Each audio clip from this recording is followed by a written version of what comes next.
Власта нема друг избор освен да барат цврсти гаранции дека уставните измени ќе бидат последниот чекор во европската интеграција и дека нема да има дополнителни условувања. Овој заклучок го извлекува поранешниот амбасадор Ивица Пуцевски, коментирајќи ги реакциите на народот кога се прифати францускиот предлог и казната што на изборите си ја добија СДСМ и ДУИ. Во однос на извештајот на известувачот за Македонија Томас Вајц вели дека ништо нема изненадување, освен тоа што тоналитетот е посмирен, научени се лекциите, но не и за нашите значајни прашања. Вакви извештаи за Македонија одамна не требаше да ги има, а ако се гледа сработеното, земјава требаше веќе да биде полноправна членка, вели Буцевски. Единствената партија која што не го прифати тоа се соочи со еден сериозен расцеп и потоа со целокупна пропаст на изборите. Зборам за Социјалдемократскиот сојуз. Впрочем, партијата знам произлезе од фактот дека асламското партизанското крило во Социјалдемократскиот сојуз не можеше да се согласи со тоа да се прифати тоа што го прифатиле во преговорите Ковачевски, Османи, Маричич и така натаму. Ово останува распространето мислење во Македонија, не само тоа, туку и е консензуално. Во однос на можноста Македонија да влезе во така наречената втора лига земји на ЕУ без право на вето, поранешниот амбасадор вели дека тоа за него е суштинска интеграција пред фактичка.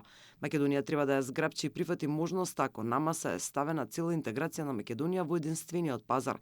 Ако тоа не е така, тогаш нема потреба да се прифаќа, коментира Буцевски.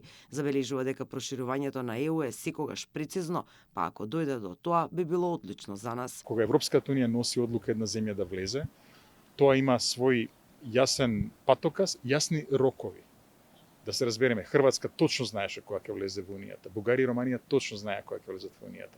Во 2024 година за време на големото проширување точно се знаеше кој ќе влезе во Унијата и како ќе влезе. Една земја влезе во Унијата без да се менуваат било какви договори, тоа е бившата Источна Германија, само ја проголтаа, условно кажано.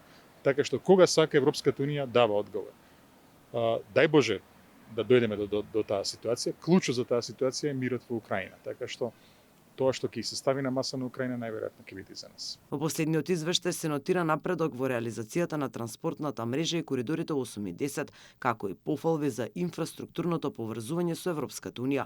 Сепак се повторуваат и старите забелешки за уставните измени, состојбите во правосудството и борбата против корупцијата.